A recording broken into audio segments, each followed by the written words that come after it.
Buenos días a todos. Yo soy David Delgado, como me han presentado, y trabajo en la Estación Tecnológica de la Leche. Y voy a hablaros un poco de las tecnologías que aplicamos nosotros un poco más novedosas en el campo del sector lácteo a través de varios proyectos. Primero, agradeceros a todos y a todas vuestra participación. Han dicho que hay bastante gente apuntada a la jornada. Eso quiere decir que resulta interesante el tema. Esperamos que así lo sea. Y yo, en lo que es mi charla, lo que os voy a comentar es un poco presentaros la Estación Tecnológica de la Leche. Creo que muchos la conocéis, pero para los que no nos conozcáis, saber un poco lo que hacemos. Y luego os hablaré un poco de tres tecnologías con las que trabajamos: la tecnología de membranas, principalmente ultrafiltración, la microparticulación a través del proyecto Lactocil y el control de la coagulación. En primer lugar, presentarnos. Estamos en Palencia, pertenecemos al Instituto Tecnológico Agrario y nuestro centro tiene distintas instalaciones. En primer lugar, una planta piloto desde la que desarrollamos bien asesorías técnicas con empresa un poco a demanda o proyectos nuestros de investigación como los que presentamos ahora. Tenemos distintas tecnologías y distinto equipamiento para fabricar productos lácteos a escala piloto. Luego el centro cuenta con varios laboratorios, un laboratorio físico-químico para análisis de composición y clásicos y por técnicas más específicas de cromatografía, análisis microbiológico, análisis físicos de productos para temas de texturas, temas de color, temas de rheología y laboratorio de análisis sensorial. Estos cuatro laboratorios dan servicio a lo que es la planta piloto y también tienen su independencia y realizan el análisis oficial, para lo cual los laboratorios están acreditados por la norma 17025. Y aparte de estas funciones también hacemos parte de formación. Intentamos que la formación sea presencial o jornadas de este tipo. Y imagino que después de este parón que hemos tenido estos años volvamos a retomar para el año que viene o finales de año los cursos presenciales aquí en la estación. Dentro de lo que es la planta piloto, que es un poco más donde me muevo yo, quiero presentaros varios equipos. Tendríamos un poco las distintas líneas, una línea de pretratamientos donde tenemos equipos para recepción de leche o hacer los distintos pretratamientos que podamos pensar para desnatar, para estandarizar, para homogenizar, para pasteurizar leche. Como último equipos que hemos añadido a nuestra planta piloto, hablaros en particular de un pasteurizador piloto que tenemos con el que podemos conseguir tiempos de mantenimiento desde los 5 segundos a los 5 minutos y temperaturas desde los 60-70 grados hasta los 110, o sea, es muy versátil para probar distintas condiciones, y al cual podemos aplicar un homogenizador en línea para simular lo que sería un proceso industrial de homogenización y pasteurización. Y a través de estas líneas de pretratamientos, pues luego ya tenemos las líneas de elaboración de productos. Principalmente tenemos la línea de elaboración de quesos a varias escalas. Tenemos cubas desde 20 litros hasta 500 litros, donde podemos simular cualquier tecnología que luego sea extrapolable a una industria, tanto a nivel de investigación como a nivel de desarrollos de productos que puedan llevarse a la industria. Y una línea también más enfocada a las leches fermentadas, yogures y cuajadas, y otro tipo de productos como puedan ser mantequillas, helados y postres lácteos. Dentro de lo que son los equipos, como vamos a hablar un poco de ellos, pues simplemente remarcar que tenemos la línea de concentración por membranas y a la que hemos añadido últimamente una línea de microparticulación a través de un convenio que tenemos con la empresa Perinos, que nos ha cedido su equipo para trabajar con él.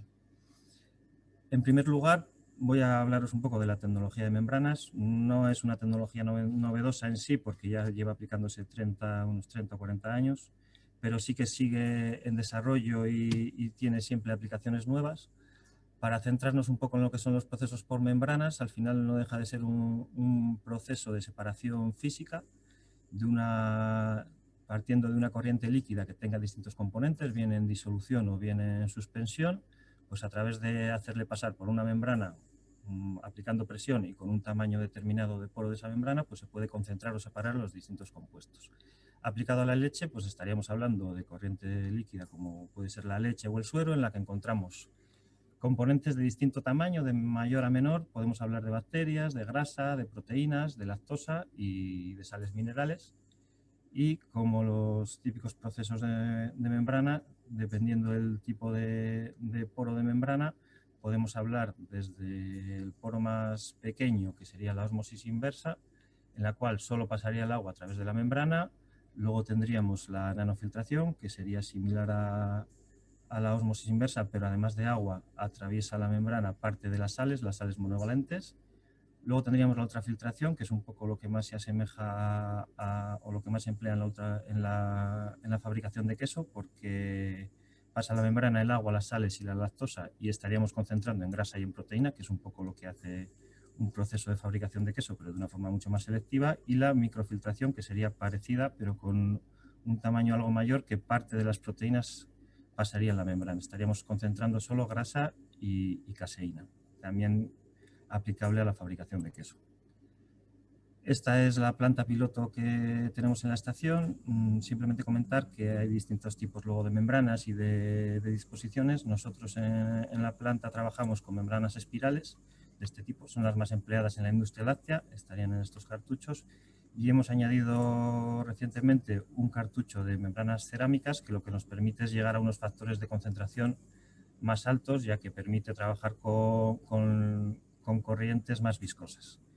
La planta trabaja con todas las tecnologías que comentaba, desde la micro hasta la ósmosis, y no deja de ser un sistema de tuberías y de bombas que lo que hace es dar gran presión a la leche y a gran velocidad a través de la membrana para conseguir separar y concentrar los distintos compuestos que tenemos en la leche. ¿En qué se emplea y en qué hemos trabajado nosotros? Pues si vamos una por una, la microfiltración, como decíamos, concentraría la grasa y las bacterias, pues tiene aplicaciones para lo que pueda ser separación y fraccionamiento de la grasa. Si bien a nivel industrial esto, las desnatadoras son mucho más eficientes y es una tecnología mucho más implantada, serían más trabajos un poco más específicos o de investigación. Tiene aplicación también para eliminación de bacterias en lo que pueda ser una pasteurización en frío. Sería un poco la idea de partir de la leche, concentrarla para separar las bacterias, hacer un tratamiento a esa corriente sin hacer el tratamiento a toda la leche. Si bien eso por temas legales no se puede aplicar, por lo menos en España, a lo que son las leches de consumo. Luego podríamos concentrar las micilas de caseína también. Esto puede tener, y sí que tenemos algo de experiencia en algún trabajo con alguna empresa para concentrar específicamente la caseína y tener una leche más rica en caseína e incluso un suero más ideal con las proteínas solubles sin ningún tipo de tratamiento y más intactas como están en la leche, o tratamientos de eliminación de grasa en lactosuero o purificación de salmuera por eliminación de bacterias. La ultrafiltración, como os decía, es lo más empleado y es con lo que más hemos trabajado. Tenemos experiencia en fabricación de queso en sus distintas vertientes, desde quesos frescos, tanto enzimáticos como lácticos, hasta quesos más pastas blandas y quesos más de pasta prensada de menor humedad.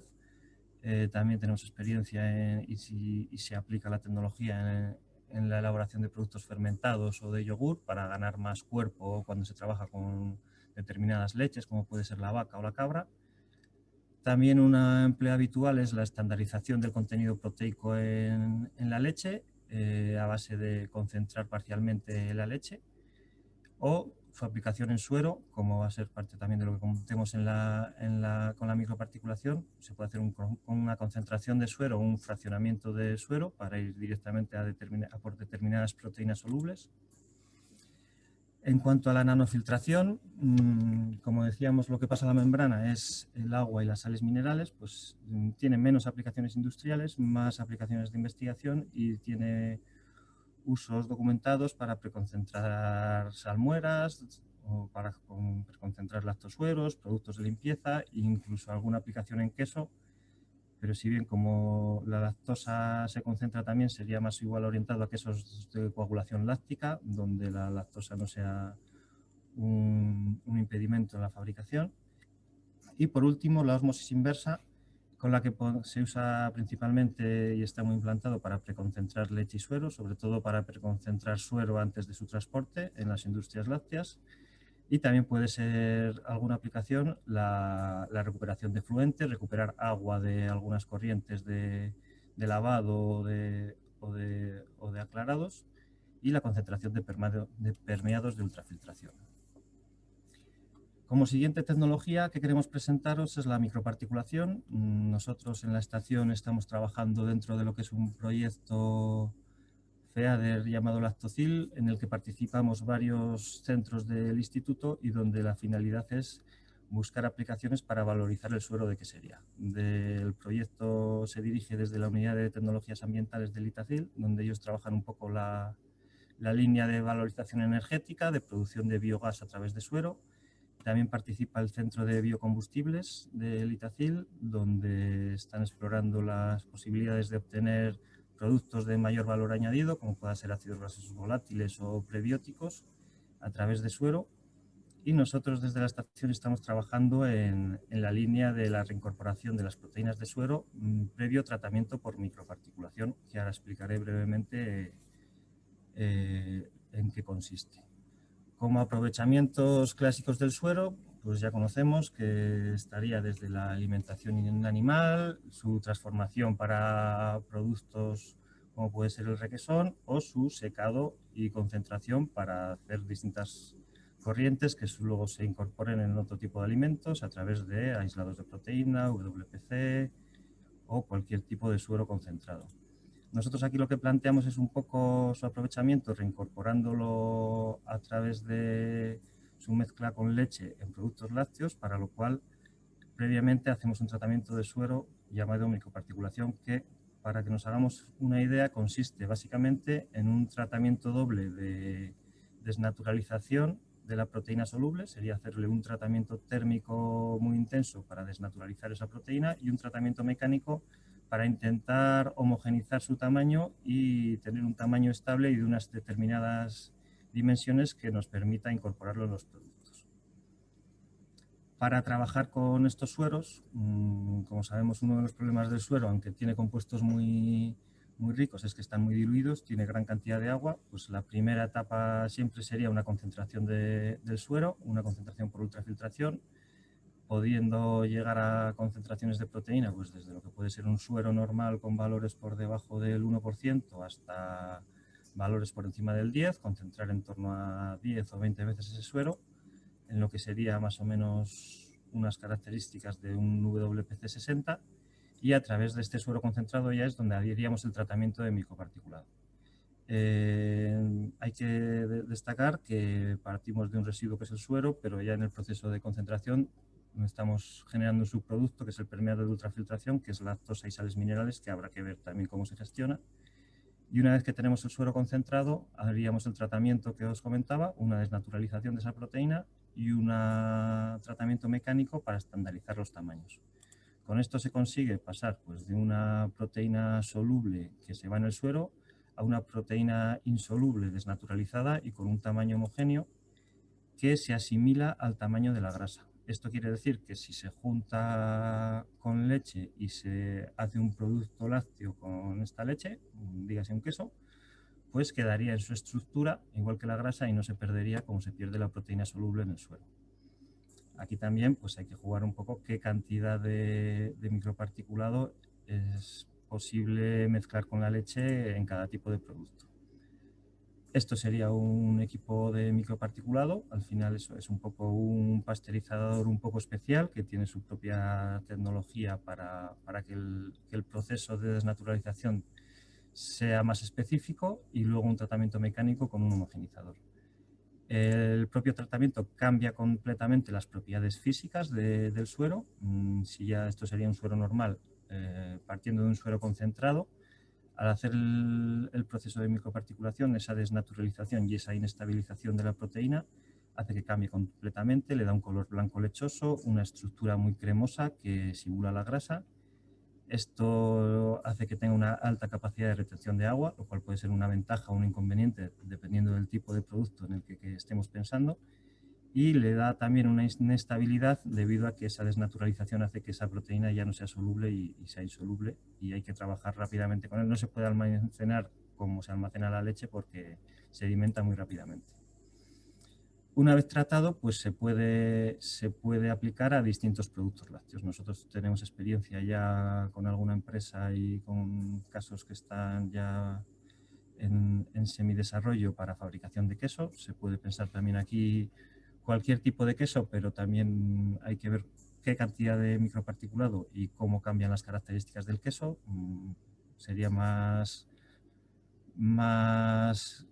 recomendable o cambiaría menos un queso cuanto más humedad tenga, pues más para quesos frescos o quesos tiernos que para quesos de pasta prensada de mucha maduración, pero también se puede pensar en que se pueden desarrollar productos nuevos que no tienen por qué ser iguales a los convencionales.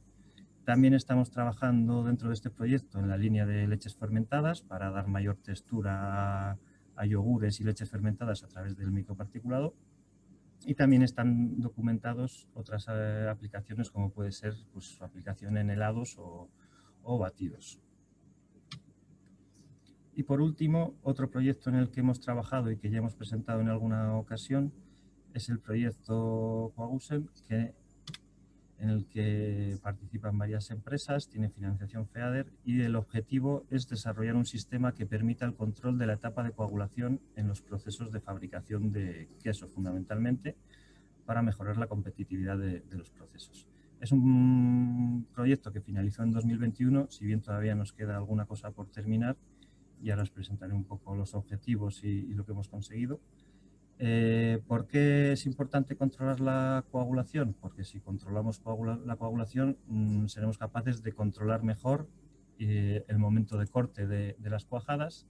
Está documentado que la etapa de corte tiene mucha influencia en la calidad y en el rendimiento quesero. Si se corta demasiado pronto es más fácil que se pierda grasa y tener menores rendimientos, así como pautas generales. Y si se corta demasiado tarde, la cuajada puede cambiar su permeabilidad, se puede perder proteína por desgarre y puede cambiar la retención de agua y de lactosa en el queso, lo cual puede dar problemas de posacidificación y repercutir en la calidad del queso. Por lo cual, cada queso y cada tecnología pues, debería tener un punto óptimo que compense un poco la calidad y el rendimiento del producto con su punto de corte. Esto, claro, es muy genérico y habría que hacer estudios concretos para cada tipo de queso, para cada tipo de queso tiene unas condiciones de corte y no se puede cortar en otro tiempo muy distinto, y para cada quesería incluso, porque cada cuba, cada lira, cada revoluciones de la cuba pues son distintas en unos sitios y otros y tienen su impacto.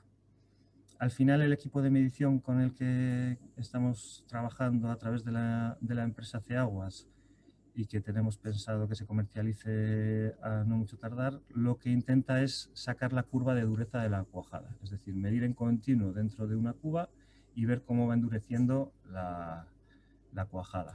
Cada tipo de tecnología se corta en un punto distinto de esta curva y dentro de cada uno pues se podría por lo menos estandarizar lo que es el corte para intentar siempre cortar en las mismas condiciones a través de establecer un criterio muy claro de tiempos de toma y de tiempos de endurecimiento o incluso de firmeza a la que se llega, y también a base de experiencia y de pruebas pues optimizar un poco por el tema que hablábamos de la calidad y el rendimiento. Nosotros llevamos ya unos años trabajando, hemos tenido algún problemilla en los últimos años por el tema de la pandemia y suministros de componentes, por eso todavía no está desarrollado del todo una versión comercial. Tenemos los prototipos y lo que estamos trabajando, o lo que se ha trabajado, es un equipo, aquí veis distintas modalidades, que se compone en un sistema de medida, que es un emisor y un detector, emite una radiación y la leche que hay en medio, a medida que va coagulando, que va cogiendo consistencia, pues da una señal distinta que se transforma en la curva de dureza que veíamos. La idea es que tenga una aplicación industrial que se pueda implantar en la misma cuba a distinta escala, bien a una escala más automatizada con sistemas de ese tipo que puedan estar incorporados en las camisas, tipo una sonda de temperatura, una PT100, o un sistema más portátil de sondas como estos tipos que se puedan coger, como puede ser un pHímetro, y meter y sacar de la cuba de manera puntual. A lo largo de este año yo creo que puede estar ya el equipo listo y imagino que seguiremos divulgando o haciendo alguna jornada cuando tengamos ya avances más definitivos en este sentido. Esta ha sido un poco rápidamente la intención de la charla, presentar estas tres tecnologías. Aquí tenéis mi contacto y cualquier cosa que necesitéis estamos a vuestra disposición. Muchas gracias a todos y un saludo. Muchísimas gracias, David. Muchísimas gracias. A continuación, Marta Hernández va a impartir la ponencia Control de riesgo alimentario con la secuenciación masiva en la industria láctea. Marta, cuando quieras. Buenos días a todos y muchas gracias por atender esta jornada. Voy a compartir pantalla. No sé si la veis ya completa. ¿Ahora? Sí, se ve perfectamente. Vale, Sí. Vale, pues muchas gracias a todos que nos estáis atendiendo. Esperemos que estas sean una de las últimas jornadas telemáticas y podemos realizarlas ya presencialmente. Como me ha presentado nuestro director, Jorge Llorente, soy investigadora responsable del Laboratorio de Biología Molecular y Microbiología en el Instituto Tecnológico Agrario de Castilla y León. Pertenecemos a la Subdirección de Investigación e Innovación y trabajamos para mejorar la competitividad del sector agrario y agroalimentario desde el punto de vista microbiológico. Nuestro laboratorio está, bueno, no salen las imágenes, está ubicado en la finca Zamadueñas, en Valladolid. Tenemos unos 600 metros cuadrados de laboratorio con zonas individualizadas y nos dedicamos sobre todo a la detección de microorganismos desde hace 16 años por PCR y desde hace unos 5 años al tipado mediante secuenciación masiva. Fuimos el primer laboratorio en Castilla y León en implementar la técnica de secuenciación masiva en microbiología y por ello desde hace más de un año tenemos un convenio con la Consejería de Sanidad y llevamos la secuenciación del SARS-CoV-2 de COVID para todo Castilla y León como laboratorio de referencia coordinados por el Hospital Clínico de Valladolid. La secuenciación masiva, aunque la aplicamos ahora para el virus, pues la veníamos realizando desde hace 5 años pues para ver los genomas de los microorganismos que aislábamos en la industria agroalimentaria. Ello nos permite no solo identificar la especie, sino el tipo, como si fuera la variante, incluso el serotipo, sin serotipar, podemos serotipar genotipando. Podemos buscar genes de resistencia a los antibióticos en la cadena agroalimentaria, tenemos algún proyecto con otros grupos de España e internacionales sobre este tema y realizamos la investigación de la microbiota en los alimentos, con el objeto siempre de que nuestros alimentos, los que se comercializan en Castilla y León por nuestras empresas, sean seguros y de calidad. Estudiar la microbiota significa estudiar el conjunto de microorganismos que existen en una muestra. Una muestra puede ser las heces de un individuo, de un animal, pueden ser una muestra de un suelo, de un agua, una muestra de una superficie, de un pasteurizador, de una cinta transportadora en una industria quesera, de una arqueta de desagüe, y eso es a lo que nos venimos dedicando sobre todo en el proyecto que presentamos en esta jornada. Existen dos aproximaciones para estudiar la microbiota. Estudiar un único gen, que se denomina gen 16S ribosomal, que nos permite identificar la especie, con lo cual podemos conocer el contenido en microorganismos que existe en una muestra. Hay muestras complicadas, como son las heces de los animales, en el que podemos identificar hasta 500 taxones microbianos distintos. Hay muestras también como la leche, que se identifican incluso más, hasta 800 diferentes, denominamos taxones microbianos porque no son especies. Podemos identificar diferentes taxones microbianos. O en un queso en el cual se reduce mucho la diversidad microbiana y luego os enseñaré lo que podemos identificar.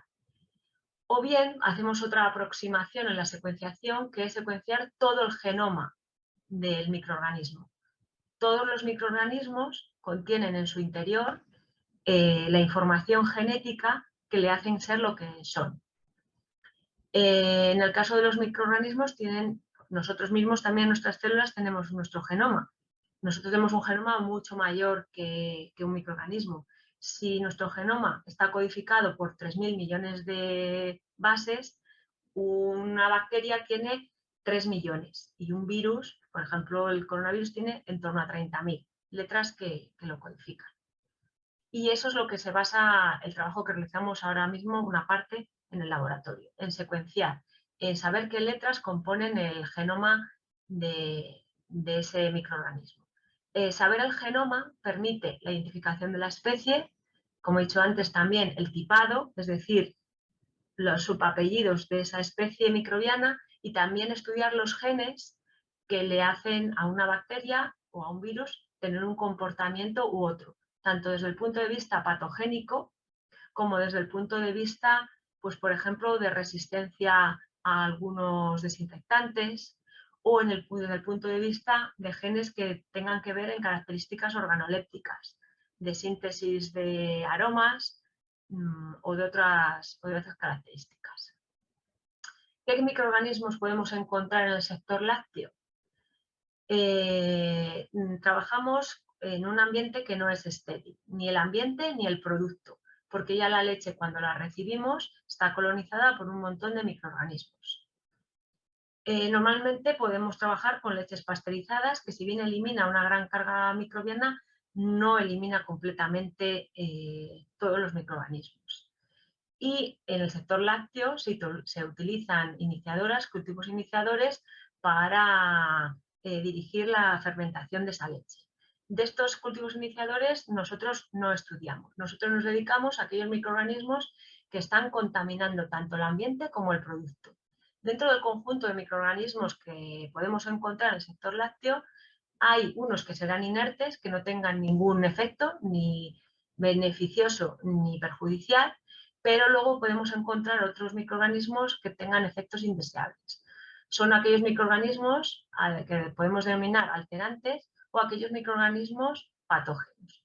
Los microorganismos alterantes van a ejercer un defecto físico, sensorial y tecnológico sobre el producto. Algunos de ellos pertenecen a los géneros Pseudomonas o al grupo de coliformes, y lo que producen es un producto inadecuado. Otros microorganismos contaminantes que producen efectos indeseables serían aquellos que producen patogenia, que producen una enfermedad en el consumidor final. Esos son los que denominamos, o son del epígrafe de la seguridad alimentaria. Los principales patógenos de origen alimentario que se pueden transmitir con los productos lácteos serían Staphylococcus aureus, Escherichia coli, Listeria monocytogenes, Salmonella, especies del género Brucella e incluso Mycobacterium tuberculosis, que todos ellos producen una enfermedad en el hombre. ¿Qué enfermedades han transmitido los productos lácteos? Pues en los últimos años, alertas alimentarias en productos lácteos por microorganismos hay pocas. En el 2018, la ESAN recogió 4 alertas alimentarias, una por Listeria monocytogenes y por Staphylococcus aureus en queso maduro elaborado con leche cruda de oveja de nuestro país. También hubo una alerta en las fórmulas infantiles producidas por una empresa procedente de Francia, que afectó a niños, algunos ingresados en el hospital con graves consecuencias. También se produjo una intoxicación por Listeria monocytogenes atribuida a quesos de leche cruda de oveja procedentes de España, y se retiró algunos lotes del queso reblochón fabricado en Francia. Únicamente 4 alertas alimentarias en 2018. En 2019 la ESAN solo recogió una alerta alimentaria por quesos de leche cruda de vaca procedente de Francia infectados con Listeria monocytogenes y Escherichia coli. En 2020 se recogen 2 alertas, una por Escherichia coli, productora de toxina SIGA. En este caso, pues la secuenciación es la que permite determinar que existe el gen que codifica esta toxina SIGA, y así podemos saber por qué se está produciendo estas infecciones. Y era de queso brie procedente de Francia, ni siquiera de nuestro país, y comercializado por la cadena de supermercados Lidl. También hubo una alerta por Listeria monocytogenes en queso de rulo de cabra procedente de Países Bajos. Y en el último año y en lo que llevamos de año solo se han producido 2 alertas, una por Listeria monocytogenes en queso fresco de vaca y de cabra en Andalucía, y una alerta por posible presencia de Chronobacter sakazaki, el antiguo Enterobacter sakazaki, y Salmonella, en concreto en Newport, en las leches infantiles, procedentes de Estados Unidos. Estos diapositivas os las he puesto para que tuvierais en cuenta el número de alertas y a qué son debidas en el sector lácteo en los últimos años. En general, el análisis microbiológico de los alimentos se sigue efectuando por técnicas microbiológicas clásicas, en el cual el alimento se somete a un cultivo microbiológico en el que crecen aquellos microorganismos vivos que están en el alimento, se crecen normalmente en medios selectivos para buscar y enriquecidos para buscar algún determinado patógeno. Ya habéis visto que sobre todo es en el sector lácteo Listeria monocytogenes, Escherichia coli, Staphylococcus aureus, Chronobacter sakazaki, las especies y géneros patógenos que nos podemos encontrar. Y luego se confirman estos microorganismos que han crecido, vienen medios cromogénicos que dan un determinado color que se asocia a ese patógeno, vienen medios bioquímicos, es decir, porque tengan unas características de pruebas o reacciones bioquímicas, podemos confirmar una u otra especie, a veces no podemos bajar al nivel de especie, bien por técnicas inmunoenzimáticas, como el ELISA, o bien, pues desde hace 15-16 años, se aplica la técnica de diagnóstico de PCR a partir de los microorganismos que solemos aislar.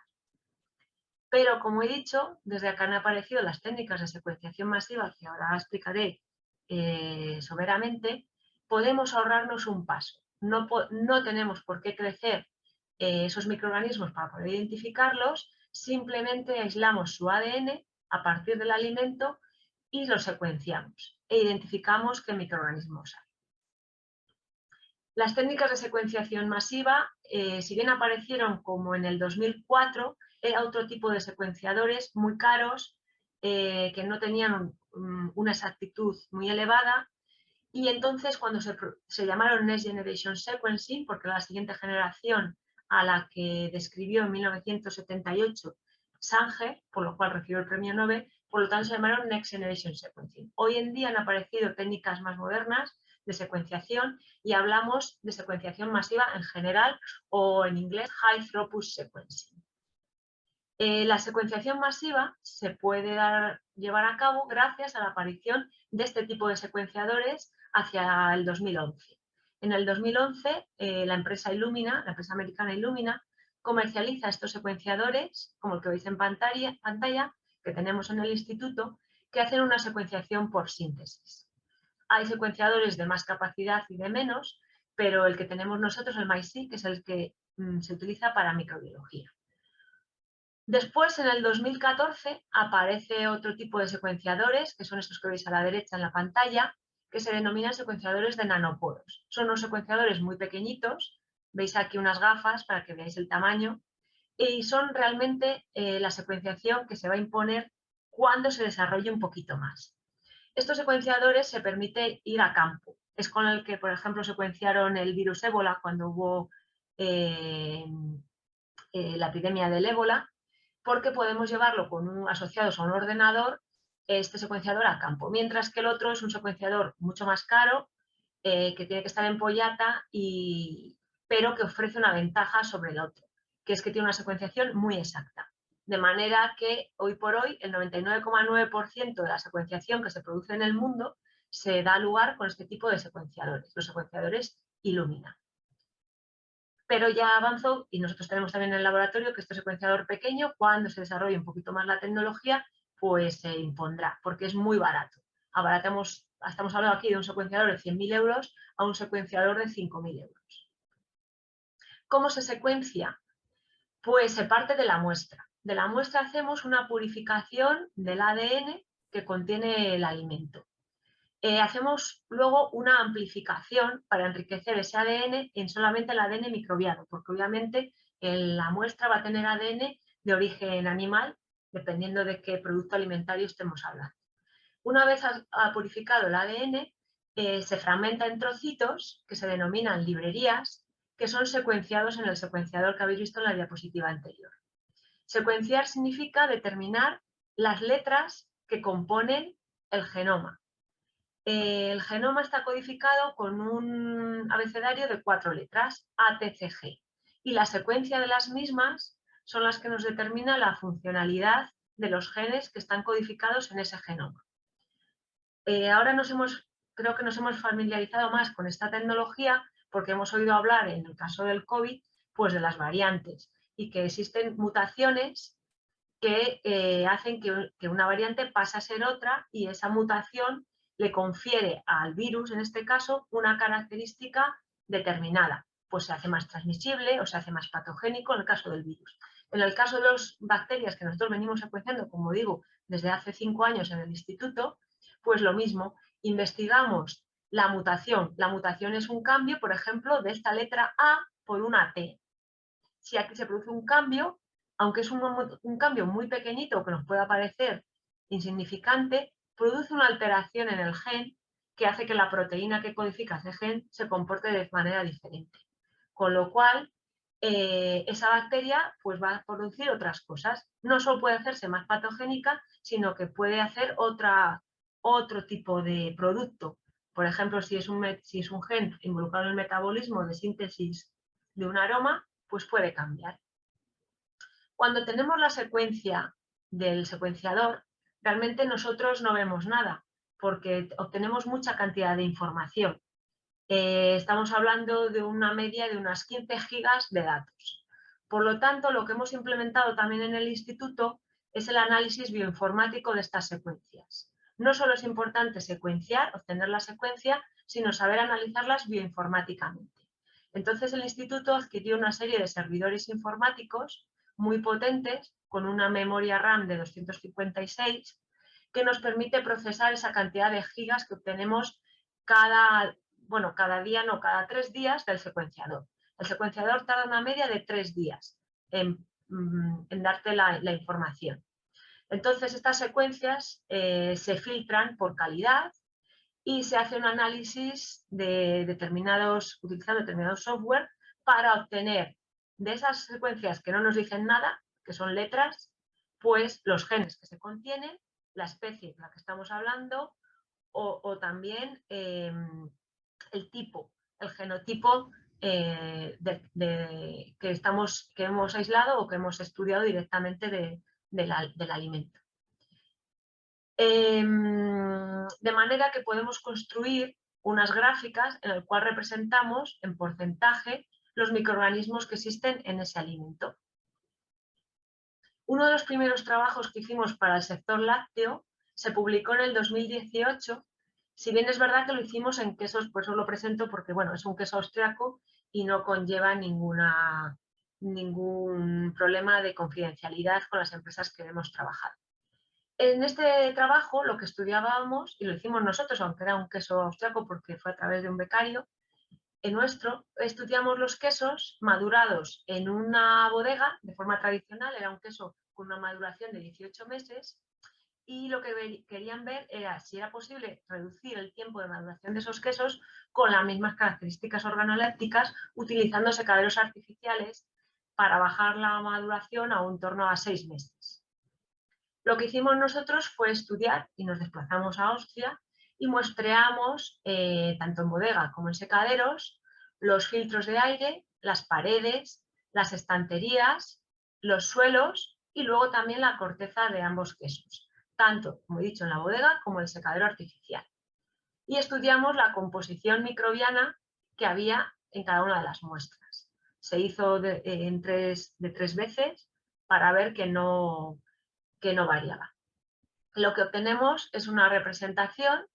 Este es el secadero artificial de una maduración corta y este es el secadero largo, el de bodega, con una maduración larga de 18 meses. E identificamos todas las bacterias que había en los distintos puntos de muestreo.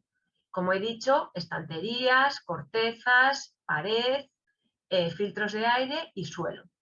Ya solamente por los colores podéis ver que no se parecía la microbiota que había en el secadero artificial al de la bodega.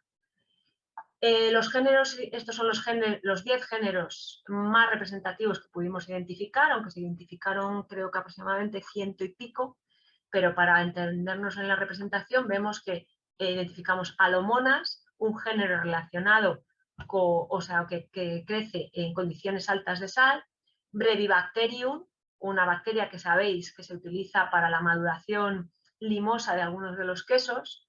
También identificamos Staphylococcus, pseudoalteromonas, como amomonas, oceanisfera, pseudomonas, un género muy relacionado con la alteración de quesos, Citrobacter, Citroflexus, Corynebacterium, Leucobacter y Sphingobacterium. Bueno, solo porque os suene el tipo de géneros que se encontraban en este tipo de queso. Además, podemos estudiar o representar la microbiota en su conjunto y ver cuán de parecido es la microbiota, por ejemplo, de la estantería a la de la corteza del queso, para ver qué microbiota influenciaba más sobre la maduración del queso. En amarillo, en color amarillo, tenéis los puntos de la microbiota de los distintos puntos de muestreo del secadero rápido, artificial. Y en rojo, el secadero de bodega. Ya veis que los puntos se diferencian, no están sobrepuestos, con lo cual la microbiota es diferente. Estos dos puntos amarillos, perdón, este punto amarillo y este punto rojo son las cortezas de ambos quesos, este del secadero corto y este de la bodega. No son iguales, pero se parecen, es decir, el queso realmente tenía una microbiota en superficie similar, tanto el de secadero, pero no idéntica. Luego entraron los analistas sensoriales a evaluar las características organolépticas, pero su microbiota no es común. Y pues, ¿a qué se parece? Pues aquí vemos en naranja, ¿veis? La microbiota de la estantería, muy parecida en el caso del secadero artificial y un poquito más diferente porque se nos encuadraba aquí a la microbiota de la bodega. Bueno, para que veáis que estas representaciones que realizamos con técnicas bioinformáticas. Sirva como ejemplo y ello nos dio pie a iniciar un proyecto que se denomina Experiencia Piloto para la implementación de procesos de elaboración de alimentos vegetales y lácteos que mejoren la calidad y seguridad microbiológica, el IDI-Micro. En esta jornada solo presentamos la parte que conlleva los productos lácteos. El objetivo principal del proyecto fue la caracterización microbiológica de los quesos para garantizar su seguridad alimentaria. Es un proyecto que empezó a principios del 2018, se aprobó en octubre del 2017 y que está durando hasta el presente mes. En este proyecto hemos hecho dos tipos de abordajes similar a lo que podemos realizar por técnicas de secuenciación.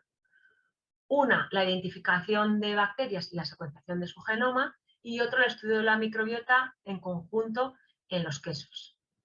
Durante estos 4 años hemos realizado muestreos en 6 fábricas lácteas de la Comunidad de Castilla y León.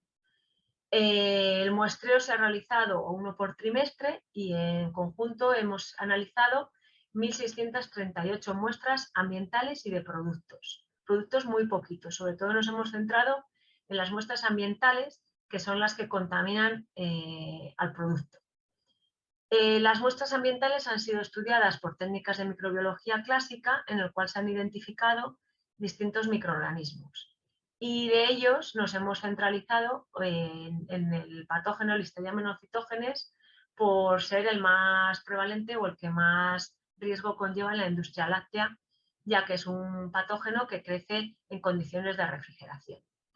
Hemos estudiado más de 200 aislados por secuenciación para estudiar su genoma. Estudiar su genoma nos permitió identificar el serotipo y poder relacionar el serotipo con una determinada fábrica láctea o incluso la procedencia de una determinada granja, es decir, que estuviera contaminando la leche de origen.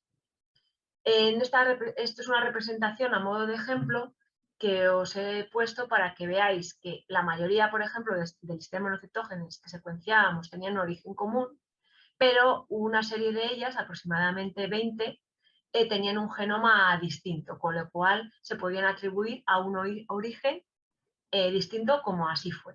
Y luego algún aislado que se había colado, pues que no tendría más repercusión.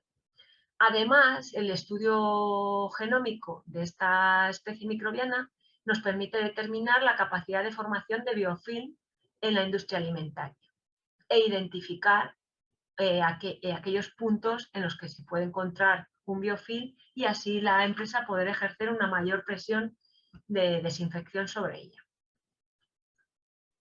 El otro abordaje del estudio, del proyecto, fue el estudio de la microbiota conjunta en quesos con defectos. Las empresas nos proporcionaban quesos que tuvieran algún tipo de alteración, ya sea organoléptica desde el punto de vista sensorial, como defectos de abultamientos causados por hinchaciones o tempranas o tardías debido a la presencia de enterobacterias o de Clostridium. En el estudio de microbiota total, lo que estudiábamos era la abundancia de los distintos taxones microbianos, a nivel de filo e incluso a nivel de género o especie.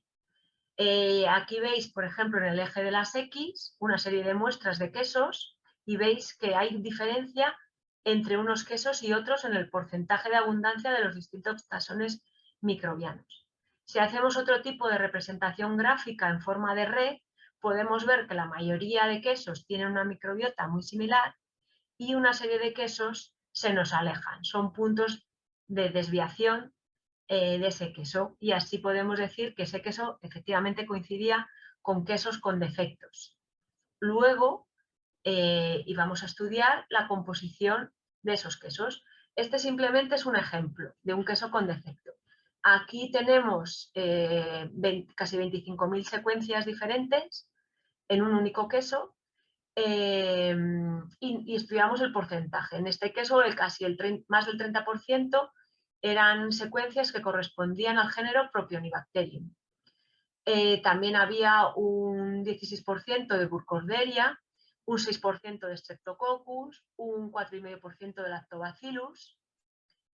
Había otros géneros deseables como Lactococcus en un menor porcentaje, 1,7, 1,4% de Leuconosto, pero descubrimos un 2,4% de especies del género Clostridium y un 3% de Pseudomonas, que era compatible con la alteración que se estaba produciendo en ese queso, que previamente, como había dicho, habíamos identificado como un punto de desviación en la microbiota total.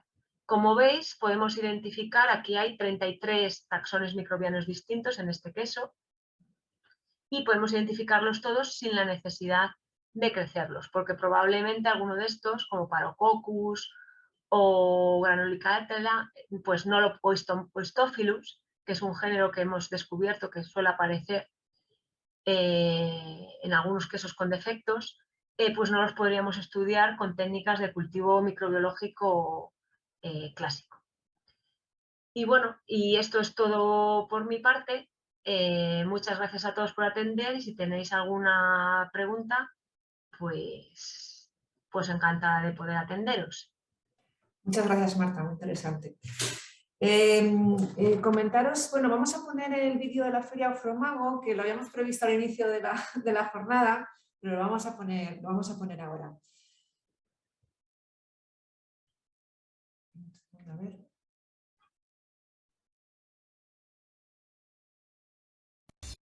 Animaros con las preguntas, que veo que no ha habido en La el próxima chat. cita para degustar el mejor queso está en Zamora. Del 15 al 18 de septiembre de 2022 te esperamos en Fromago Cheese Experience. Una experiencia que te permitirá conocer la ciudad del Románico y degustar una amplia variedad de quesos mientras contemplas el cimborrio de la Catedral de Zamora.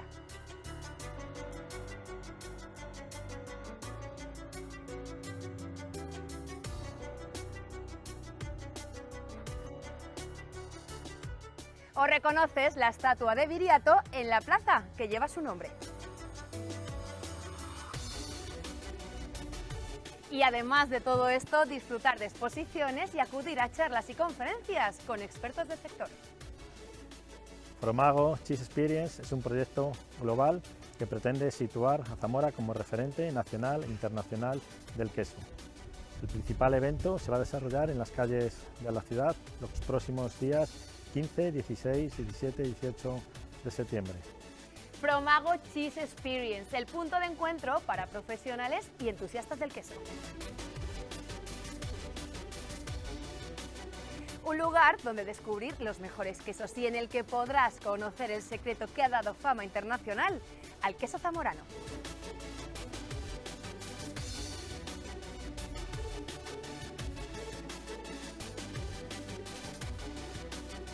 Queremos que el queso zamorano, queremos que el sector del ovino sea un referente tanto nacional como internacional.